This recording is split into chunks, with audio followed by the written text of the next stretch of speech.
Skip, Jonathan Abrams. That's Jonathan Abram. Abram. Yeah. That safety better be Ed Reed, Troy Polamalu, and Ronnie Lott in 20 years. They hope he's Jack Tatum because he's... No. He got to be better than that, Skip. Yeah. I mean, because the way now I don't know if he was playing it up a little bit for the cameras, but dude was talking like he that monster, like he that woo. I get look all that, coach. I only got one speed. Skip, there's a time and a place for everything. I was a rookie, and when I was a rookie, when we were in the pads and drills called for it, I went full speed. Okay, I get that, but I also understood when we're in shorts, there was no time and place for that. He's trying to run through people like we got pads on. There will be an opportunity. He went through the tight end on the ground in a non-contact. Lord have mercy. Right? Everybody. See, God don't make mistakes. He know I couldn't play it this time because he already know. He already know he got one time to throw me down, and guess what? Sharpe take it in. And then Gruden went over and got in his face about it, and he was giving it back to and he's Gruden. trying to explain. Oh, my goodness gracious. But look, that bothered me. And then Ollie, Skip, what was he thinking? Skip, the general rule of thumb is, Brian Billick told us something when he always tell the rookies. He said, guys, don't cut yourself. That's my job. Skip, the guy hurts himself in practice. He leaves practice. And then he doesn't show up for training, treatment the next day. And then Brinson Buck, now I played against Buck, know Buck very well. He's like, bro, what's up? Nobody told me. What do you mean? You leave practice, you get treatment. Are you cured overnight? Why would you not show up? He made it very easy for John Gruden said, oh, okay, get him out of here. That bummed me out. That's the thing, Skip, guys. Because I thought we were setting him up to be 4 episodes of he's going to make the team. Yes. He was my favorite. Did you get Last Chance U? Yeah, he was the star of that. And Buck told him, he said, bro, you already have this stigma from what they saw on that. So you already got, Skip, you got to be ahead of it. You can't be in the curve. You got to be ahead of it. You can't give them any reason to say, you know what, we get somebody, when we get somebody else to do this, what he's doing. And another thing, I'm looking, Skip, I don't remember. I played 14 training camps. I don't ever remember having the families. Now, after practice was over, okay, but while guys are practicing, Antonio Brown got his kids right there beside him. Yeah. I'm like, is that what they're doing now? That's what he's doing now. Boy, look here. First of all, Dan Reeves would have never gone for that. I know Mike Shanahan never, ever. Now, we did have a family get-together, Skip, before the season started. The final 52 guys, 53 guys that's going to make the roster. Mike would have a casino night. We go over, we play blackjack, roulette. We have a good time. We laugh and talk. And then, okay, we get ready to go. But I've never seen anything like this. I mean, I love the atmosphere. I love the family-type atmosphere. But, Skip, when I went to camp, to be honest with you, Skip, I wasn't really trying to see nobody. No. Yeah. I wasn't really trying to see no girl. I wasn't trying to see no girlfriend. I wasn't really trying to see no kids. When my mind was there, Skip. I hear you. I get that. I'm sorry. And I think your camps were much harder than these camps. Much harder. Skip, we put it twice a day, thudding up.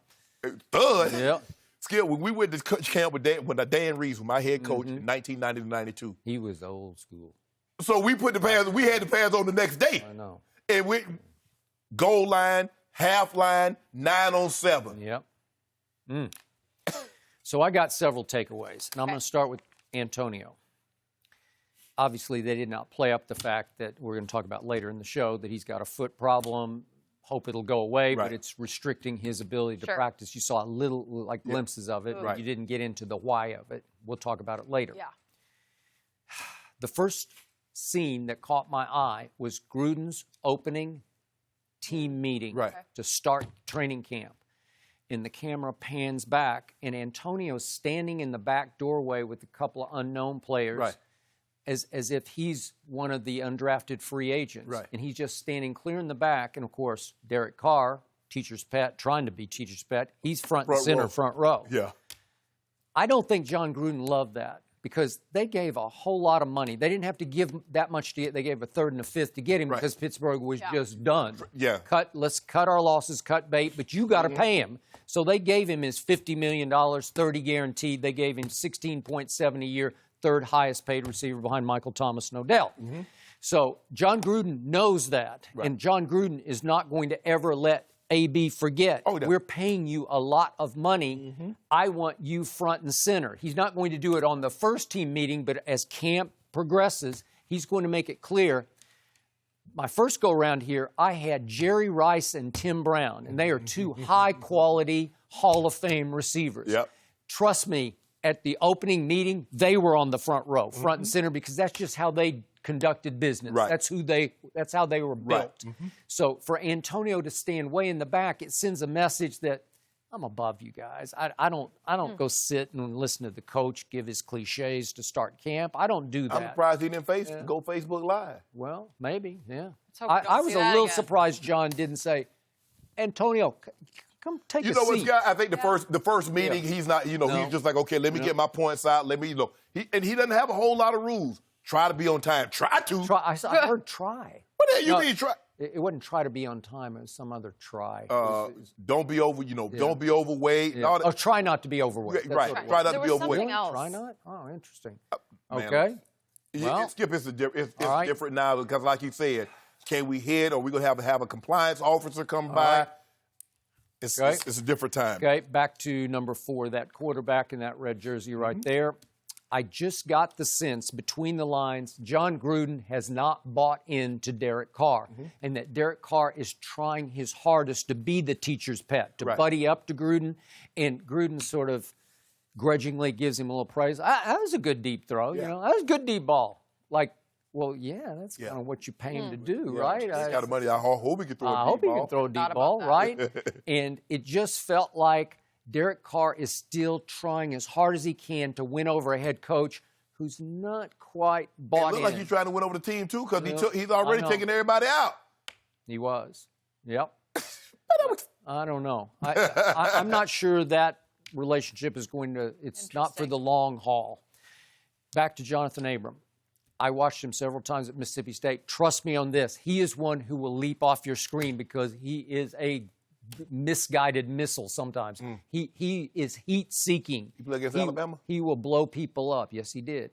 Yes, he did. And he will talk it, and then he will back it up. I think he's good enough to live up, but he is fearless on and off the field because he is talking big and bad to any and everybody, even his head coach. And I'm not saying that the kid might be spectacular, but you do know the guys that he's going against. They're spectacular, too. I got it. Because I don't think he realized really that, though. full of himself. Maybe that's it. He doesn't know yet. It's what makes him tick. It's how you were somewhat like this. You needed to talk, so you're writing checks you have to cash. Well, the thing, and sometimes in training camp, Skip, because it does get monotonous. Yep. And I remember when I was in Denver, and Cool would come to me and say, Gary Kubiak, who's the offensive coordinator, would say the boss needs you to get them going today. When Mike has already told him, go tell Shannon to get them agitated. Okay, so now I'm going to it's time to strike up the band. So I'm coming in like I'm a drum major. Boom, boom, boom, boom. And everybody know what time it is. We going to hit 9:07, and we going to work today. The man has already said we going to work today, and normally we have a good day, Skip. Afternoon, we going to be, he's going to give us a light day. So I had to get it going. Everybody has a job, but for me, I understood. Bill Romanowski and I. Yeah, there's times we're in pad 907. We had a brother-in-law program. Sharpe. Let's make it look good for the cameras. Man, you thought me and Romo was out there gladiators when we had that thing going. But we had them brother loaded up. We understood that, Skip. We got to take care of each other. That's right. We scrimmage, and we're going to talk about Aaron Rodgers and scrimmage, but I remember we had a scrimmage against the Carolina Panthers. I think it was either 96 or 96. And Kevin Green and Lamar Latham were the linebackers. We go say, look here, bro. We're going to make it look good for the cameras. You keep me away from the piles. I'm going to keep you away from the piles. We're going to keep everything up. We good. Okay. So, who is the most controversial Raider this side of Richard Incognito? No, there's one more. You got Vontez Burfict. He's right up there. But he ain't played no big role last night. Maybe it's coming. Maybe I missed it, but I don't think he got a mention. He didn't. Right? I mean, they panned on him. Talked to us. He was talking. Gruden was talking to the linebackers and everything, and it says, look, about hitting, and it's like, when we're going to hit? And Gruden says, well, there's a league that they'll let you hit. They pay about $800. You want that? Dude, like, nah, I'm good, coach. But I'm surprised too. But Incognito, it's funny though, Skip. You see and you hear about some of the things that Richie has done, and then we have him here, you like... He can be like the nicest guy in the world, and right? then you watch him at practice, and he's engaging, and then you think about, is that the same guy that said all those things? Is that the same guy that's going to get suspended for 2 games for what he tried to do to it? Like, I agree. Doesn't always fit. A lot of layers to that one. Maybe we'll start to see. But training camp, I love training camp. I love going away from training camp because you do build camaraderie, Skip. You find out a lot about guys. You do. You know, that was my time to, play a little bit, play some games. I need to go back and watch all your Hard Knocks. I feel like I got to know this side of you that I've forgotten all about. I'm sure you played it up well for the camera. Thank you for watching. You can subscribe here to get the latest from the show, and be sure to check out more of the best clips from Undisputed, or go watch a few other segments from our other shows on FS1.